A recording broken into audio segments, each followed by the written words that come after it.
इस वक्त इंडियंस जो हैं वो टॉप एम्प्लॉयमेंट ले लेते हैं और अमेरिकन अवाम जो है वो भूखे मर रहे हैं। Because they are well qualified, they speak good English. कोई हार्वर्ड से पढ़ा हुआ है, कोई अपना विस्कॉन्सिन से पढ़ा हुआ है, कोई शिकागो से पढ़ा हुआ है, कहीं दुनिया की बेहतरीन यूनिवर्सिटी से वो पढ़ के आ जाते हैं। आईटी के मैदान के अंदर, बेंगलोर के अंदर, उसमें जो उनके सिलिकॉन वैली, वो ये है कि आपने यहाँ पर किया $1200 लेने पड़ते हैं, वहाँ $100 में कर लें।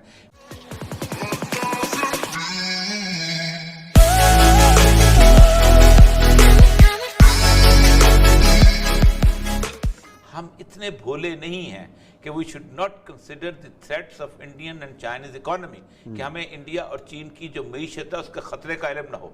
And the Indian economy is more a threat to us. India की मईशत हमारे लिए ज्यादा खतरनाक है because Indian education system is well planned. India का तालीमी निज़ाम जो है वो हमारे साथ मिलता जुलता है। वो वहाँ से उठता है, अंग्रेजी जानता है, बोलता है, हमारे आके सीईओ लग जाता है। कोई फेसबुक का सीईओ लग गया, कोई फलाने का लग गया। इस वक्त हालत यह है कि मैंने एक पूरी डॉक्यूमेंट्री देखी है जो कि मुख्तलिफ चैनल्स को नशर करते हैं कि इस वक्त इंडियंस जो हैं वो टॉप एम्प्लॉयमेंट ले लेते हैं और अमेरिकन अवाम जो है वो भूखे मर रहे हैं। और कोई किसी फर्म के अंदर बैठा है, वो किसी फर्म में बैठा है, किसी firm, because they are well qualified, they speak good English, they taken degrees. वहाँ से कोई हार्वर्ड से पढ़ा हुआ है, कोई अपना विस्कॉन्सिन से पढ़ा हुआ है, कोई शिकागो से पढ़ा हुआ है, कहीं दुनिया की बेहतरीन यूनिवर्सिटी से वो पढ़ के आ जाते हैं और उसके बाद वो थोड़ा बहुत अपना वो टेक ओवर कर लेते हैं। आप इस वक्त आप सोच लें आईटी के ऊपर। फिर दूसरी चीज़ ये है कि आईटी के मैदान के अंदर उनकी दो जो बड़े बेंगलोर के अंदर, उसमें जो उनके बने सिलिकॉन वैलीज है, सिलिकॉन वैली, वो ये है कि आपने यहाँ पर किया, आपने यहाँ पर हिसाब किया, रात का पूरा हिसाब जो है वो भेज दिया वहाँ पर। आप अगर वहाँ कराते हैं तो आपको $1200 लेने पड़ते हैं, वहाँ $100 में कर लें।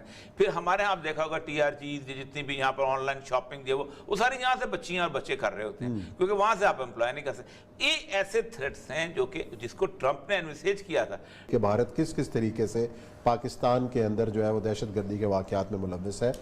अब क्या होगा कि हमने तो अपना जो केस यूएन के स्पुर्द कर दिया, यूएन क्या एक्ट करेगा इसको? देखिए, हमारे बारे में हम बहुत जल्दी जब इसकी प्रेस कॉन्फ्रेंसें होती हैं तो 22 करोड़ अवाम जब सुन रहे होते हैं और समझते हैं आगे भी अक़वाम मुत्तहिदा का सेक्रेटरी जनरल उठेगा, एक आर्डर पास करेगा, कहेगा इंडिया चुप खामोश हो जा।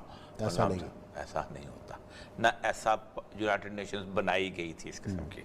उसकी वजह यह है कि इस दुनिया में जिस वक्त उन्होंने नेशन स्टेट्स बनाई हैं तो उस वक्त उन्होंने किया ये है कि हर रियासत को सॉवरेनिटी का एक लफ्ज़ दे दिया कि तुम खुद मुख्तार हो, इंडिपेंडेंट हो। अगरचे वो खुद मुख्तारी को उन्होंने और तरीके से कब्जा किया। देखिए, ये जो डोजियर्स हैं ना, इस तरह के डोजियर अक़वाम मुत्तहिदा की मेज़ पे बहुत दफ़ा आए। अक़वाम मुत्तहिदा की लाइब्रेरी भरी पड़ी है। वियतनाम के इतने डोजियर्स ऐसे जिसके हिसाब ही नहीं है। फ़लस्तीनियों ने इतने डोजियर वहाँ जमा कराए हैं जिसका अपार्थीड के डोजियर। अफ्रीका के कौन सा मुल्क है जिसके डोजियर वहाँ जमा नहीं हुए? मसला सारा यह है कि कौन डिसाइड करता है इस तरह की चीज़ को रोकने के लिए। एक तो यह है कि अक़वाम मुत्तहिदा ने अपने तौर पे एक ह्यूमन राइट्स कमीशन अपना बनाया हुआ है और वो कमीशन जो है वो कुछ बातें रिकमेंडेशन करता है, लेकिन उसको भी अगर आप उसमें शामिल ना हो, आपने रेटिफाई ना किया हो, तो आप कुछ नहीं कर सकते। अक़वाम मुत्तहिदा बज़ाते खुद किसी मुल्क के ऊपर सैंक्शन लगवाने की काबिल नहीं है। सैंक्शंस कौन लगाते हैं? Interest group. मसलन सैंक्शन लगाया गया यूरोपियन यूनियन, सैंक्शन लगाएगा यूनाइटेड स्टेट्स ऑफ अमेरिका। इसलिए यूनाइटेड स्टेट्स ऑफ अमेरिका की अपनी एक पूरी की पूरी ह्यूमन राइट्स टीम है जो कि बाकायदा हर साल एक ह्यूमन राइट्स सिचुएशन की रिपोर्ट बचाया करती है। दूसरा, उनकी रिलीजियस जो है अपना फ्रीडम, उसकी रिपोर्ट है, वो रिपोर्ट हर साल चाया करते हैं, पूरी दुनिया को क्लासीफाई करती है, उसके हिसाब से वो अपने करे। ये कभी नहीं हुआ कि अक़वाम मुत्तहिदा में एक शख्स जो है वो दहशतगर्द हो और अमेरिका की लिस्ट में भी दहशतगर्द हो। वो अमेरिका की लिस्ट में दहशतगर्द नहीं होता। बाद दफ़ा अमेरिका के दहशतगर्द होता है, अक़वाम मुत्तहिदा की लिस्ट में नहीं होता। ये ऐसी चीज़। तो इसका मतलब ये है कि बुनियादी तौर पर हम डिबेटिंग सोसाइटी के लेवल पे हमने एक डोजियर जमा करा दिया। अब डोजियर जमा कराने के बाद सबसे बड़ा जो फोरम होता है वो जनरल असेंबली होती है। मामले के अंदर हम तकरीर फरमाते हैं, तकरीर करके हम आ जाते हैं और हम कहते हैं हम फैदर इन द कैट, वो तकरीर आपके लिए मिल जाती है। ये जो डोजियर गया है, इस डोजियर की सिर्फ एक मैं खूबी समझता हूँ कि एटलीस्ट पाकिस्तान के अवाम को क्लियरली बताया गया है कि ये जिन लोगों को आपने हीरो बनाया हुआ है ये जो हम कहते हैं कि नाराज भाई है हमारे, ये नाराज भाई नहीं है, ये आपके मुल्क के दुश्मन है। क्योंकि हुआ ही होता ये रहा है कि मुशर्रफ दौर से भी लेके अब तक, और बल्कि उससे पहले से भी, दाढ़ी वाला तो दहशतगर्द है, वो तो मौलवी है, वो तो उसामा बिन लादेन का साथी है, लेकिन वो धमाका करे तो ठीक, बलोच करे हमारे नाराज भाई हैं।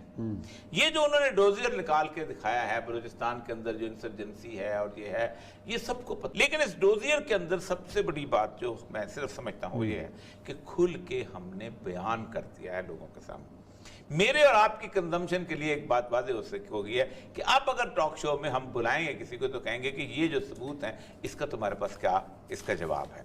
उसके अलावा मुझे कोई और, अगर आप ये समझते हैं क्या, लेकिन इसकी बुनियाद के ऊपर अगर इंटरनेशनल कम्युनिटी ने इंडिया का साथ करना हुआ ना हशर, तो फिर इंडिया के साथ वो जो मर्जी चाहे कर सकती है, अगर करना चाहें तो। लेकिन मुझे एक खतरा लगता है, मुझे शक पड़ता है, क्योंकि बुनियादी तौर पर अमेरिका जो है ना वो ये चाहता ये है कि किसी ना किसी तौर पर इन दोनों के जो है ना चाइना और इंडिया की जो लड़ाई है उसमें दोनों की इकोनॉमीज तबाह हो।